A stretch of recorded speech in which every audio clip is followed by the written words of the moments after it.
stressed and in need of a little rest and relaxation? Hello, my name is Betty, your host for Today's Woman, and welcome to this segment of the Day Spa. The busier and more stressed out our lives have become, the greater our need for an oasis of calm and well-being. The spa has become an important part of self-care regime, which provides a place to rest the mind, restore the body, and reevaluate our lives. Spas have been around for centuries. Roman and Turkish baths are just one early version. The word spa actually comes from the Latin meaning healing through waters. The European spa tradition is based on the healing benefits of both soaking and drinking mineral waters to eliminate toxins. Medical doctors throughout Europe recommend spas as an excellent form of preventive care, as well as returning to health, not to mention their benefits of both beauty and sensuality. But spas go beyond just facials. They address all levels of healing. Just to mention a few, we have herbal body wraps, scalp massages, foot rubs, sea salt scrubs, are just a few of the treatments awaiting you in a day spa. Finally, other areas of the body are now getting the well-deserved attention that they needed. So if a resort or destination spa isn't possible, check out your local day spa. You deserve to be pampered, indulge yourself, and feel beautiful inside and out.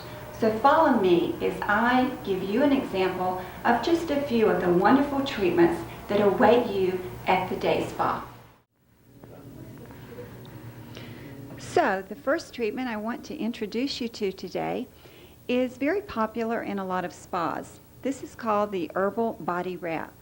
These wraps are soaked in an aloe vera solution, and their purpose is to help release toxins from the body and also help the appearance of cellulite. You will find that with several wraps, usually recommended 6 to 12, you will lose inches, not so much weight, but you will see a loss in inches. The client is wrapped all over, usually beginning at the legs and working the way up, as our therapist Melanie is doing. And then once she is wrapped, and these are not tight, by the way, so there's nothing uncomfortable about this, she will be wrapped in a blanket, a warm blanket, and put into a suit, and there she will lie comfortably for about 45 minutes to an hour. After the wraps are removed, she will feel like her whole body has just been cleansed and detoxified. This is also an excellent treatment for people who have arthritis or fibromyalgia, as our client today does. All massage rooms are set up to provide the greatest relaxation for you. As we are witnessing now, this is a stone massage, which has become popular in the last few years, mostly done in resort spas in the past. It is now infiltrating many of the day spas. Our therapist, John, as you can see, is busy working the stones on the client, and I'm going to let John explain to you exactly what this technique is doing and what it will accomplish. John? Well, I think the most important thing that the heated stones do is really soften up the tight, tense muscles and really do a good job at flushing out the toxins. What sort of sensation does the client feel while you're doing this? It's just really a relaxing, soothing type feeling. That's what I would say. So you would recommend stones for just about anyone if they want a very relaxing, deep tissue massage and they have a lot of aching, sore muscles. You feel that this takes their massage to another level? Oh, yeah, definitely so. Great. Thank you so much. All right.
The remaining steps of the 4-layer facial. We first applied a seaweed concentrate, followed by a seaweed cream, and then the seaweed mask, and finally the mineral mask. This heated up and caused all the other ingredients preceding it to penetrate the skin. Once the heat disappeared and the mask became cool, which usually takes about 10 to 20 minutes, the mask was removed. The result is the skin is more contoured, rebalanced, and remineralized. The spa has been a good experience, and you will want to visit us soon. Other services that may await you at the day spa would include waxing, lash and brow tinting, manicures and pedicures, and even makeup applications. So I thank you for watching Today's Woman on KTV, and I hope to see you soon at the day spa. I am your host, Betty Chambers.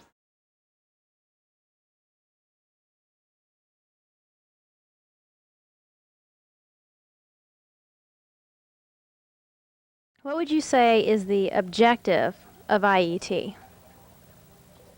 I'd say the objective is coming now into the new millennium and closing with 1999, getting rid of a lot of old negative energies, coming into a new millennium. The world is opening their eyes to a spiritual world. And in the spiritual world are a lot of different energies, this being one. And if we can take an individual who feels stuck in life or who feels like they just need to be doing something and can't get there, we bring them in and we go ahead and go in with their emotions and trigger these emotions and see where they're stuck. We can lift them. By lifting, I mean lift the energy blocks out, and they can embrace life. They can go out there and really do what they want to do while they're here on Earth. Can you explain energy blocks? Energy blocks are nothing. I'll just make it very simple. Energy blocks are just feelings, emotions that your body has taken and put into your into your cells, really. We used to call it, when I got my master instructor, called this integration energy therapy, is taking the issues out of your tissues. We were kidding around with that. And basically that's exactly what it is. We go in there, we trigger, and by the feeling of energy in your hands, you can feel this. And you're pulling out. So what you're doing is you're just lightening up people. People need to lighten up. We just need to lighten up. It's not really as bad as everybody thinks it is. Life is supposed to be absolutely embracing. We're supposed to embrace it. And we're here to be whole and to be healthy.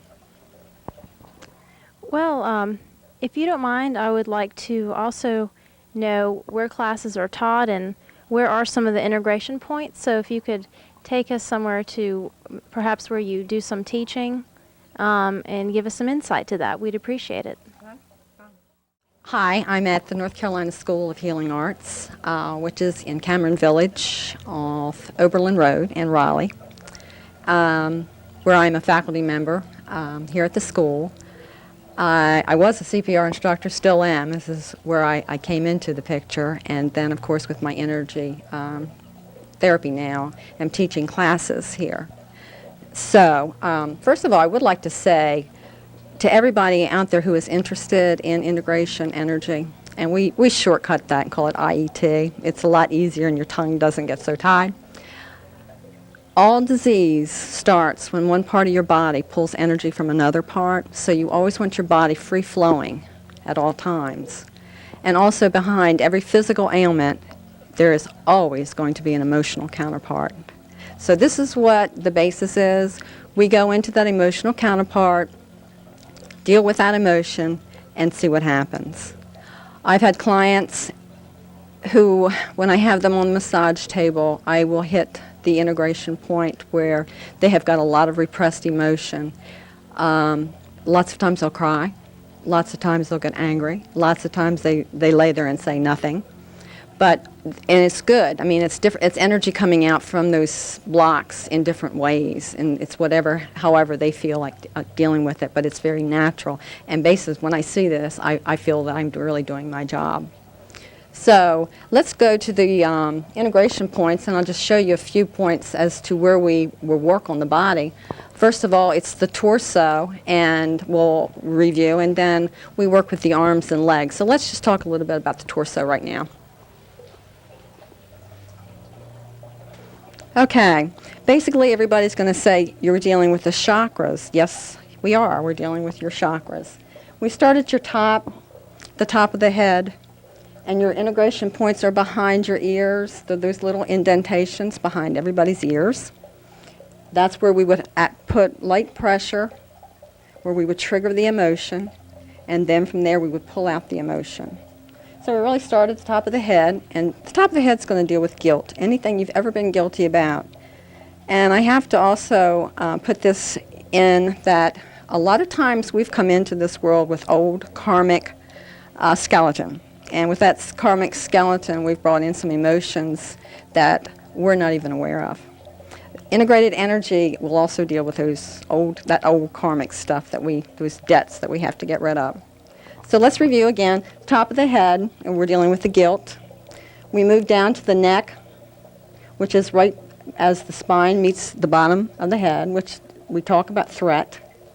We move into the shoulders area, which is right in the middle of the trapezius muscles. From there, we move into the heart, where we deal with heartache and betrayal. This is like 2-finger breaths away from the scapula. We move down into anger and resentment, which is 3-finger breaths down from the scapula and 1-finger breath away from the spine. From there, we move into stress and feelings of powerlessness, which is your adrenals and your stomach area. This is at the bottom of the rib cage. From there, we move down into the kidney area, which deals with fear. In the kidney area, let me just say, as I always tell my clients and my students also, that the kidney area and the ideal integration point is where dimples are in people, right at the bottom of the sacrum, in that soft tissue there. Basically, let's go on this side. The distrust also is in the bony ridge above the eyebrows. We're talking about distrust here. You know, feelings, distrust and heartache and betrayal pretty much go hand in hand. So when we're working with someone who's got a real heartache, betrayal issue, we would definitely work with the heart and with the distrust area. Shame, feelings of shame are coming right under your collarbone. And again, like adrenals and kidneys are on both sides, so of course we work on both sides of our clients. You've also got to remember when we pull, whatever you pull out of the body, you cannot leave it void. If you're going to pull out something from the body, you have to fill it with something. This is where your angelic heart link comes in. And when we pull out the negativity, we give it to the angelic world, which takes it as a spiritual vacuum cleaner. They, in turn, give us 10 times that love, and we act as a channel and induce that love into the client. So you can understand why one of my clients said she felt like she had just taken a shower. She was so fresh. Another area we work on, someone said to me, well, it's just the torso area. No, it's not. We work with arms and legs also. With the arms and the legs, we deal with a tension, relaxation, release. When you work with an area of the body that has got a lot of suppressed, deep emotion that has been there for a long time, and you hold back someone's armoring techniques, that armoring, that fight, fighting. When you hold that down, like holding people's arms down and asking them questions like, how does it feel to be held down? How does it feel to be held back? What happens is their body remembers that situation, and at that time they're releasing the emotion, and through the emotion, the release of the emotion is where we pull out from that emotion. And it is really a very powerful therapeutic emotional release that happens.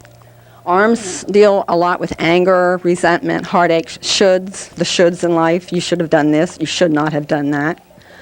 The legs deal mostly with any kind of sexual abuse traumas or anything that has to do with your creativity, or things that in life you were put in a situation where you just wanted to run away from it and couldn't get away. So basically, we're dealing with the whole body. When I teach my classes, we have a basic, intermediate, and advanced level. I schedule them from 9:30 to about 4 o'clock for each level, so it takes 3 days to get to the advanced level. After that, they can go beyond and get their master instructor, like I did, and become a teacher. So basically, this is integrated energy therapy. You can call me at 676-3996. I'll be glad to answer any more of your questions that you may have. Be glad to schedule a class around your schedule. So thank you. Thank you very much. Thanks for joining us. I hope you learned a lot of information about this, and again, definitely there's a number to get in touch with Julia for further information on the classes or just the healing itself.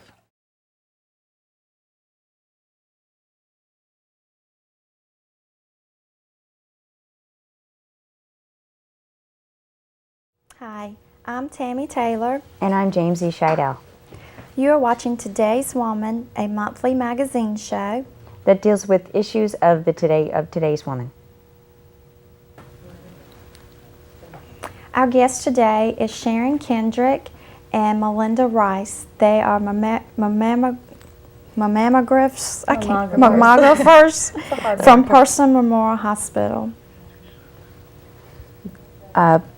Melinda and Sharon are here today to give us some information on breast cancer awareness.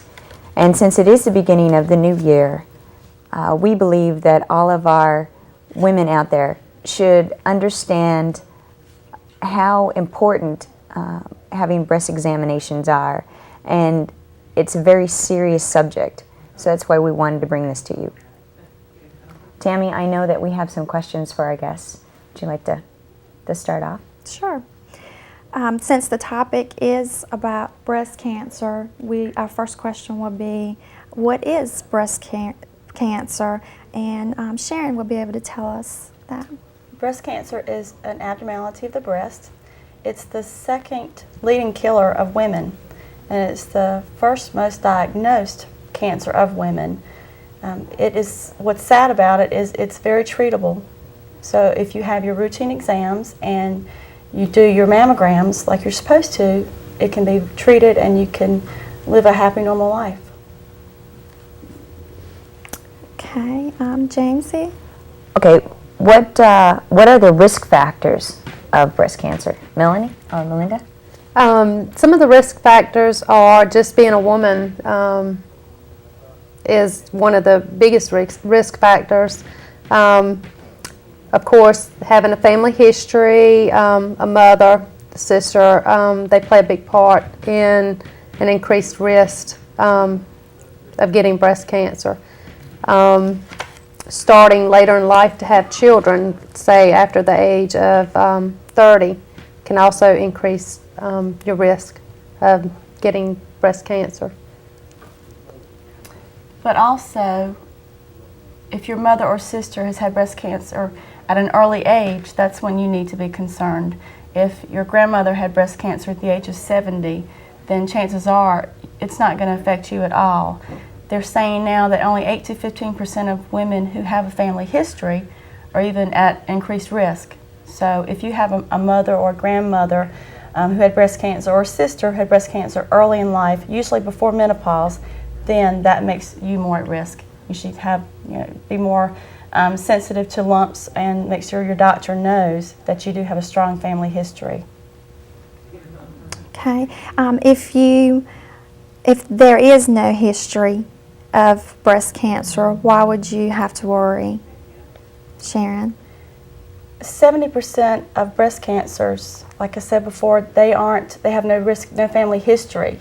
Having children later in life, that's a very personal choice and shouldn't play a factor in whether or not you're going to have breast cancer.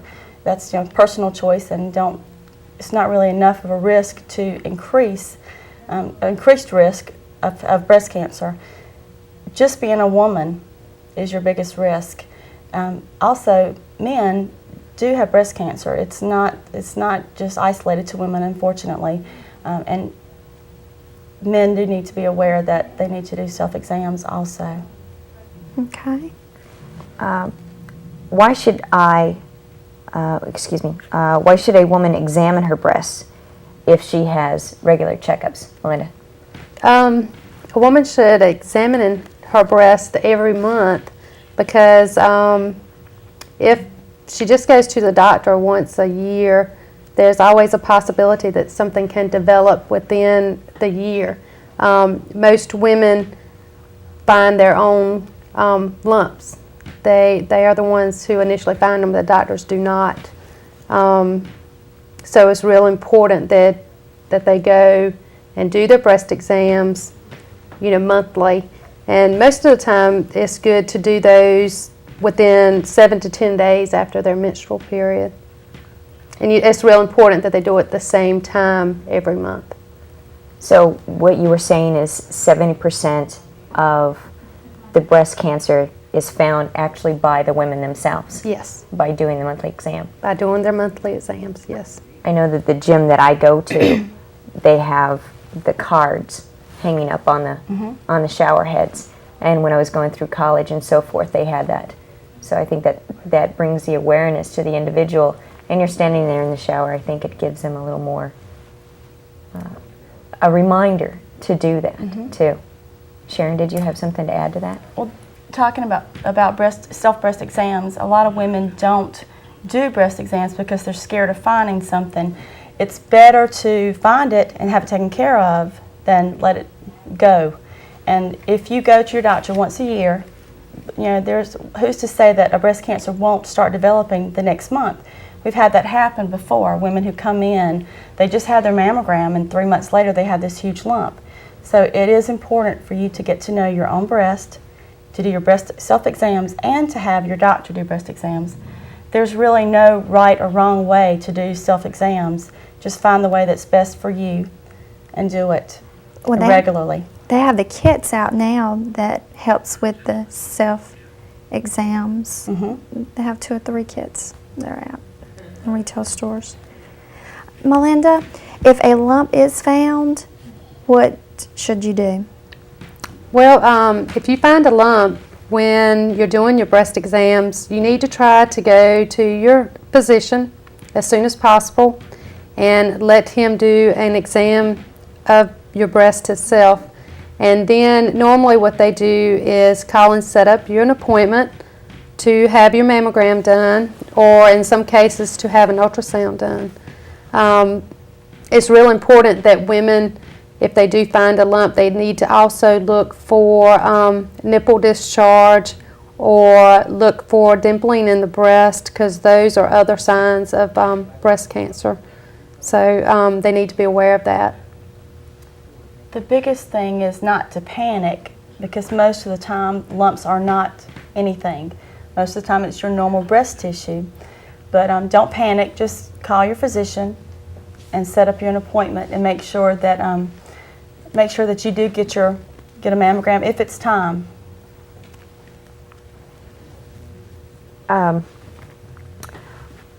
If you have been told that you have fibrocystic breast disease, what exactly is this, Sharon?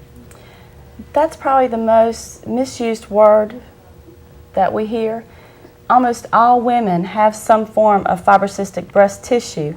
They're trying to get away from using the word disease because it's not a disease, it's a condition. And almost all young women have it.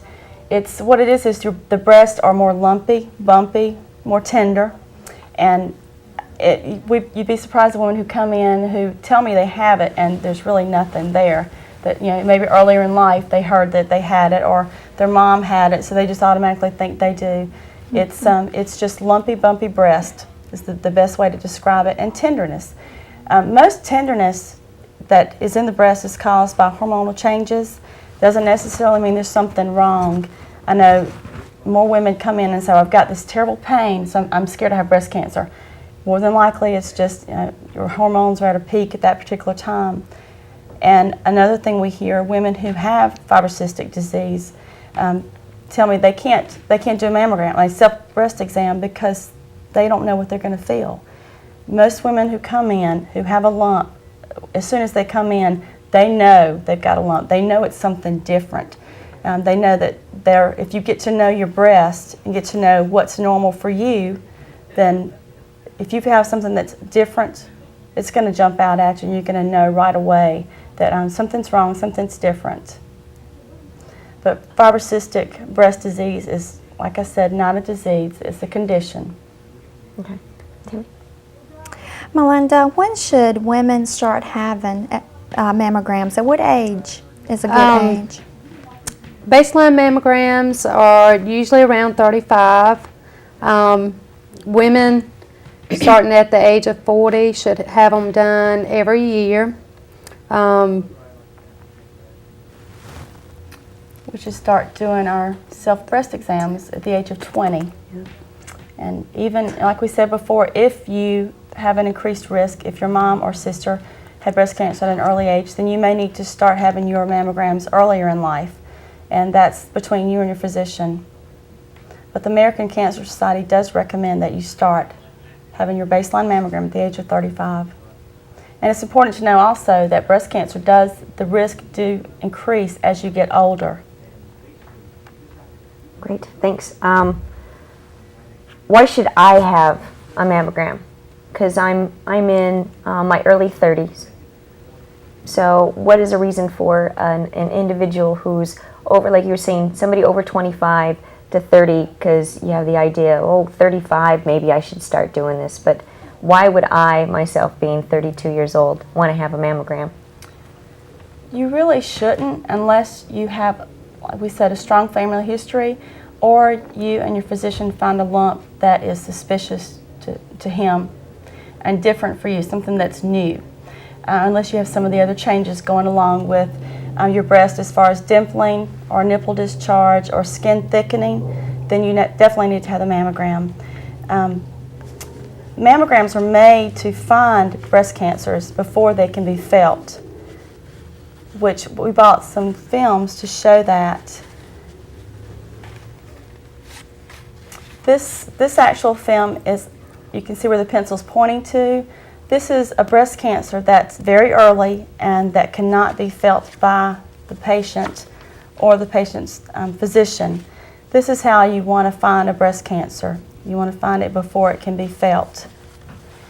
It's been proven that if you find breast cancers early like this, then chances are, if they're treated promptly, you're going to be completely cured.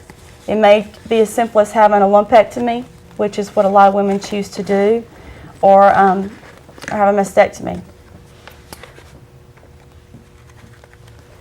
So if it's found at that early of a stage, like the film that we just showed, then they have a super chance of getting it taken care of and not actually having to have the mastectomy. Does that also have to deal with the size of the individual's breast if they have to have a mastectomy if it's found that small? No, it doesn't. The size of the breast plays no part. Just the size of the breast cancer, the smaller it is, usually the earlier it is. And if it's caught early enough, then chances are we can treat it without having to have, it may can just go in and just do a small lumpectomy. Lumpectomies and mastectomies are two different things. Now it seems to be lumpectomies are more accepted and people are doing those more often now. Years ago, we just did mastectomy, just went ahead and took it off. The second film that we were just showing is a larger breast cancer. You can see where the pencil's pointing to with a little, it's actually on inside where the little the dot is. That's actually a breast cancer that the lady came in and you could feel it. It was actually, you could see it. It was large enough that it could be seen up under the skin. That's not a breast cancer that you want to have. Fortunately, she's doing well, but she's had radiation, chemo, the whole 9 yards. You don't want this kind of breast cancer. That's the importance of having the mammograms. We want to find them before they can be felt. And ironically, she had just had a mammogram. This was a very aggressive breast cancer.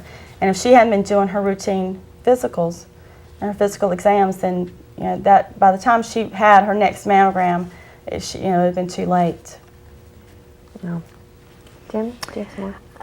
Mammograms are so painful. There's a myth that anything that squeezes that hard that it could actually cause cancer itself. Is there anything to that? Is that true? If we had a nickel for every time we heard that, we'd be wealthy. No, it's not true. But more women complain of mammograms hurting. They really should not hurt. They should be uncomfortable. The biggest thing is compression. If we don't compress the breast, then we're never going to see all the way through the breast, for one thing. The way I describe to most women is the breast is kind of like a cotton ball. If you have something, a nice cotton ball, put something in the middle and leave it all nice and fluffy, you'll never see it. By pulling that cotton ball apart or by compressing the breast, you can see all in between the tissue, and you can see things a lot more easily. One of the best things also about the compression is the radiation. It cuts down on the radiation. It's been proven that for every millimeter we compress your breast, we're cutting your radiation in half. And none of us want to do any more radiation than we have to. But the compression is not going to cause you to have breast cancer. It's not going to increase your risk. It's just going to be a little uncomfortable.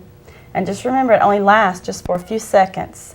And it's no worse than having your blood drawn, or shouldn't be.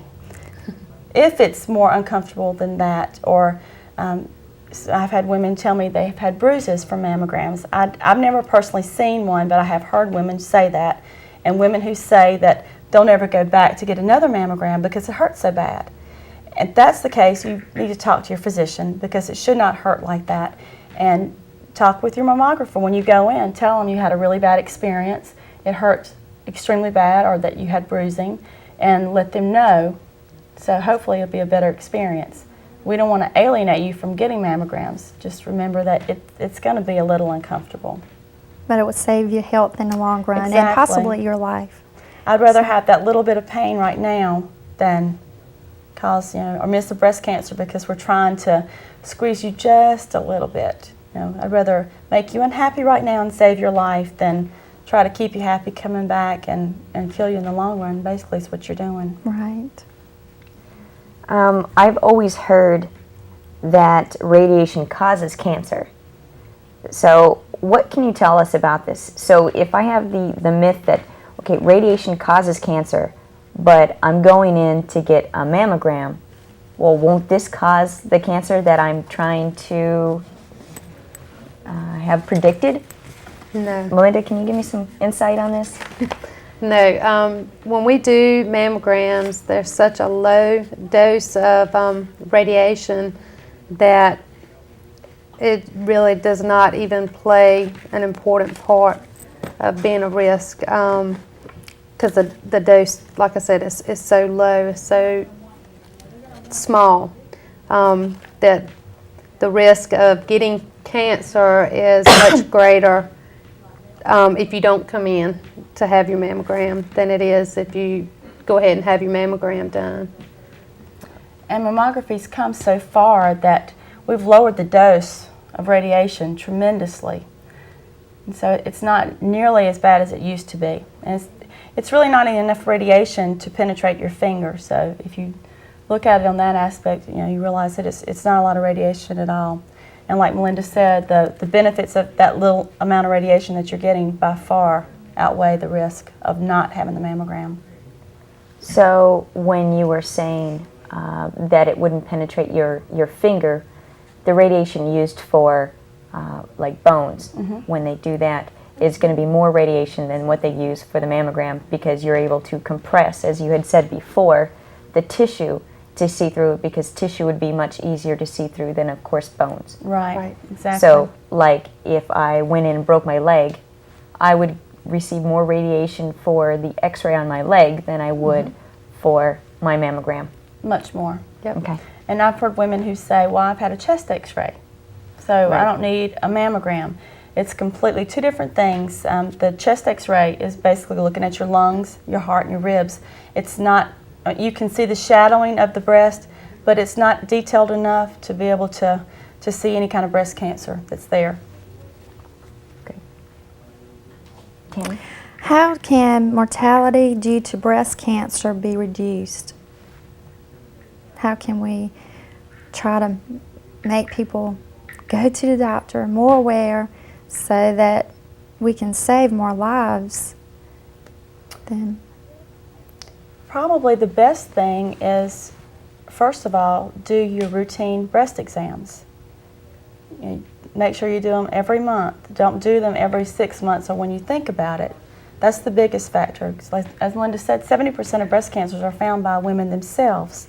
Secondly, you need to go to a qualified physician to have them examine your breast, or a nurse practitioner, health department. The health department offers wonderful programs for women who don't have insurance.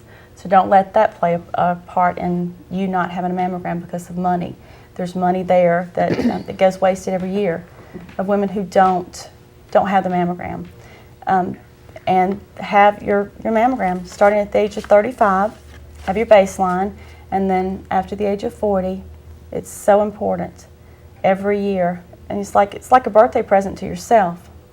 And we try to tell women to make sure you go ahead and schedule them in advance, because I know at Person Memorial we're booked for 2 months. I think women in the whole are more aware of breast cancer because the public has really pushed the issue, and it's I think they're more aware of getting their mammograms, so we're booked up. So don't wait till the last minute, and don't be discouraged if you have to wait 2 months for your appointment. Don't let that deter you from getting the mammogram. And also 30 to 40% mortality rate can be reduced in women age 50 or older just by doing their annual mammograms. Wow. So mortality can be reduced. 30 to 40%. That's quite a few people. 30 to 40%. We wanted to show you again how large this breast cancer was and how you don't want to wait this long. That's why it's just so important to do your routine breast exams and on a regular basis. One of the things that we didn't talk about was some of the myths that are out there about breast cancer. And we talked about the radiation and why am I getting a mammogram, which is going to give me cancer possibly, but we basically took care of that myth. Now there was another thing that before I went in for a mammogram, or if I was going to go into a mammogram, they said not to wear deodorant. And then one of the things that I heard in another state where I was living, which was a big thing, about breast cancer being caused by the aluminum in different types of deodorant. Can you give us some information on that and just get rid of that myth about the aluminum in the I think deodorant? the biggest thing is most women hear that don't wear deodorant before your mammogram. It's not because it causes cancer or that aluminum causes cancer. I've heard the myth before, and it's definitely a myth. It's because the aluminum will show up on the mammogram because it's like a form of a radiopaque. It's like trash on Yeah, it's like pretty much trash like on- trash on the film. But if you are going to a facility that is good, they will be able to tell what is deodorant and what is actually a breast cancer. The aluminum shows up sometimes looking like a calcification that some women have in their breast. But if you come in and we see that you have deodorant on, we'll ask you to go and wash it off, and we'll do your mammogram from there, or repeat it if we need to, if it's enough deodorant and enough of a distraction for the radiologist. And that's another important issue. You need to make sure that you're going to a facility that is FDA approved and ACR approved. You need to do some background checks on the facility you're having the mammograms done, and make sure that your radiologist is good and that your mammographers are good, and make sure they're certified. Okay. So the whole thing of, well, I'm going to get breast cancer because I wear deodorant that's got aluminum in it is exactly that. It's a myth. It's a myth. It's not something that you're going to have to run out and buy some glycerin to start using because you're going to get breast cancer because of No. the aluminum. Definitely not. Okay. What about breast implants? Should people that or women that have breast implants, should they have mammograms also? Yes, they can still have a mammogram.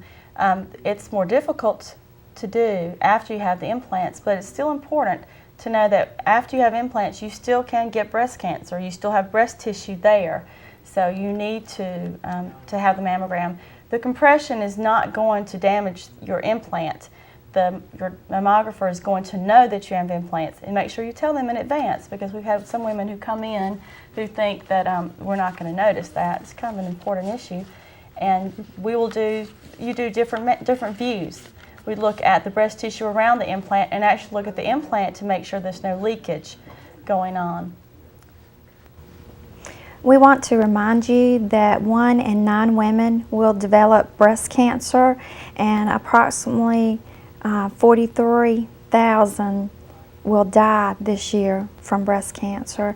The real tragedy is that many of these deaths could have been avoided if they had done their regular exams themselves or had their regular checkups and had their mammograms if they were at the age to start having that done. We would like to thank our guests today, which is Sharon Kendrick and Melinda Rice, and they are from Parson Memorial Hospital. I would also like to thank Melinda and Sharon for coming here today and giving us some more information about breast cancer and our awareness, because today's women is focused around issues and topics of today. Next month, our show is going to be on women and money, what our investments are, how to make a proper investment, online investing, and we're going to bring in some financial individuals. So, while we're going to get the drink.